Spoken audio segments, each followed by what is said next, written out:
बदलती दुनिया और तेजी से बदलता 21वीं सदी का भारत। हर छोटे बड़े ताकतवर कमजोर देशों से रिश्ते मजबूत बनाना चुनौती ही नहीं, आज की जरूरत भी है।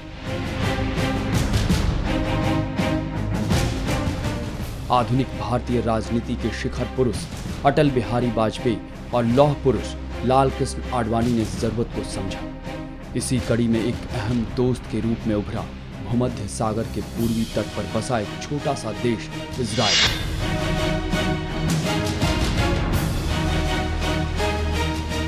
साल 2003 में वाजपेयी सरकार के समय इजरायली प्रधानमंत्री एरियल शेरोन की भारत यात्रा इस दिशा में मील का पत्थर साबित हुई।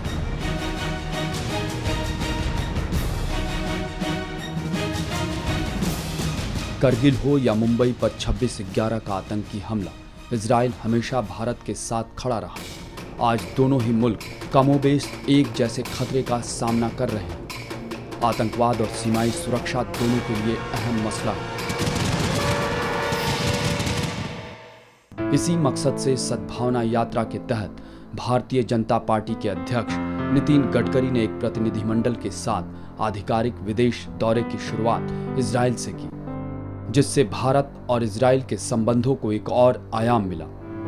इजराइल और भारत के रिश्तों की गर्मजोशी की गवाह बनी इजरायली संसद, जहां पार्टी डेलीगेशन का इजरायली सांसदों ने जोरदार स्वागत किया। इसके बाद डेलीगेशन ने इजराइल के उप प्रधानमंत्री डैन मेरिडोर, पूर्व विदेश मंत्री और मौजूदा नेता विपक्ष जेपी लिवनी से मुलाकात की। इजरायली प्रधानमंत्री बेंजामिन नेतान्याहू ने नितिन गडकरी से टेलीफोन पर बातचीत के दौरान भरोसा दिया कि आतंकवाद के खिलाफ जंग में इजराइल भारत के साथ है। भारत और इजराइल दशकों से आतंकवाद से जूझ रहे हैं। इजराइल ने रणनीति और तकनीकी का एक ऐसा मैकेनिज्म इजाद किया है जिसने आतंकी हमलों को नाकाम कर दुनिया को इससे निपटने का रास्ता दिखाया। भाजपा प्रतिनिधिमंडल ने इजराइल के काउंटर टेरर टेक्नोलॉजी के अलावा नक्सल समस्या से निपटने के लिए सिक्योरिटी सिस्टम और इक्विपमेंट्स का भी बारीकी से अध्ययन किया।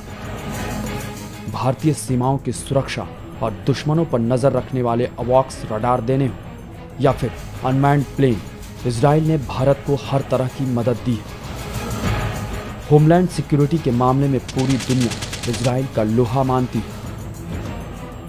इनका राज जानने के लिए सरकारी विभागों और निजी कंपनियों के प्रेजेंटेशन के बाद भाजपा प्रतिनिधिमंडल बेन गुरियान स्थित इजरायली एरोस्पेस इंडस्ट्री गया, जहां air missile defence system, airborne early warning aircraft system providers, unmanned aerial vehicle system समेत loitering weapon system, space satellite और रडार सिस्टम जैसे कई हाईटेक इक्विपमेंट्स के बारे में जानकारी दी गई, जो भारत की आंतरिक और सीमाई सुरक्षा को अभेद्य बना सकता है। इसी मकसद से integrated solution for safe city protection system model के तहत बीजेपी अध्यक्ष नितिन गडकरी ने इजरायली एरोस्पेस इंडस्ट्रीज मैनेजमेंट से भारत के भाजपा शासित राज्यों में प्रेजेंटेशन देने का अनुरोध किया, जिसे इजरायली एरोस्पेस इंडस्ट्री मैनेजमेंट ने स्वीकार भी कर लिया। इसके बाद भाजपा प्रतिनिधिमंडल ने पानी की कमी के बावजूद कृषि क्षेत्र में इजरायली तरक्की का नुस्खा जानने के लिए नॉन डॉन जैन जेवी एग्रीकल्चर कंपनी का दौरा किया, जहां शहरों में इस्तेमाल पानी को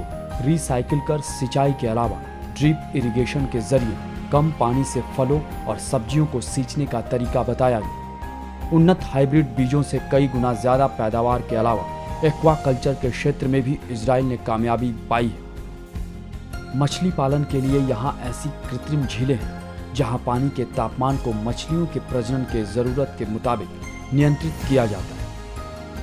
साथ ही प्रतिनिधिमंडल ने डेयरी फार्मिंग की तकनीक को भी समझने की कोशिश की।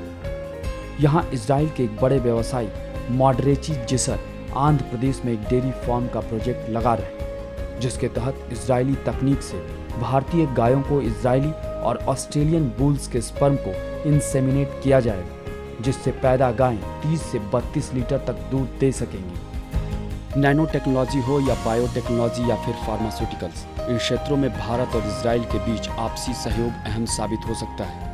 इजराइल मेडिकल, ऑटोमोबाइल, कृषि, आंतरिक सुरक्षा समेत कई क्षेत्रों में नया मुकाम हासिल कर रहा है। स्वास्थ्य सेवाओं के क्षेत्र में इजराइल ने गैस्ट्रो इंडोस्कोपी के लिए पिल कैम कोलोन नाम का एक ऐसा माइक्रो कैप्सूल बनाया है जिसके निगले जाने के बाद मरीजों के पेट का एक्सरे अपने कंप्यूटर स्क्रीन पर देखकर डॉक्टर ज़्यादा कारगर तरीके से इलाज कर सकते हैं। इसी कड़ी में इजराइल का इको फ्रेंडली एनर्जी पर आधारित ऑटोमोबाइल उद्योग आज के बढ़ते प्रदूषण को नियंत्रित करने में मील का पत्थर साबित होगा। इजराइल ने बैटरी से चलने वाली एक ऐसी कार बनाई है जो पेट्रोल और डीजल का विकल्प बन सकती है। 7.5 लाख रुपए की कीमत वाली ये कार 300 किलोमीटर की गति से चल सकेगी और खर्च ₹1.80 प्रति किलोमीटर आएगा। वहीं व्यापार के मोर्चे पर भी इजराइल और भारत के बीच भागीदारी बढ़ी है। 2010 में भारत और इजराइल के बीच $5 बिलियन का व्यापार हुआ। यही वजह है कि बीजेपी अध्यक्ष नितिन गडकरी ने प्रोत्साहन के तौर पर इजरायली उद्योगपतियों और व्यवसायियों को भारत में निवेश करने का न्योता भी दिया। यात्रा के अगले पड़ाव पर भाजपा प्रतिनिधिमंडल वहां पहुंचा, जो इजराइल के हुनर और जज्बे की कहानी कहता है। पानी और ऊर्जा के संसाधनों की कमी के बावजूद इजराइल ने अपनी जरूरतों को पूरा करने में महारत हासिल की है। इजराइल दुनिया में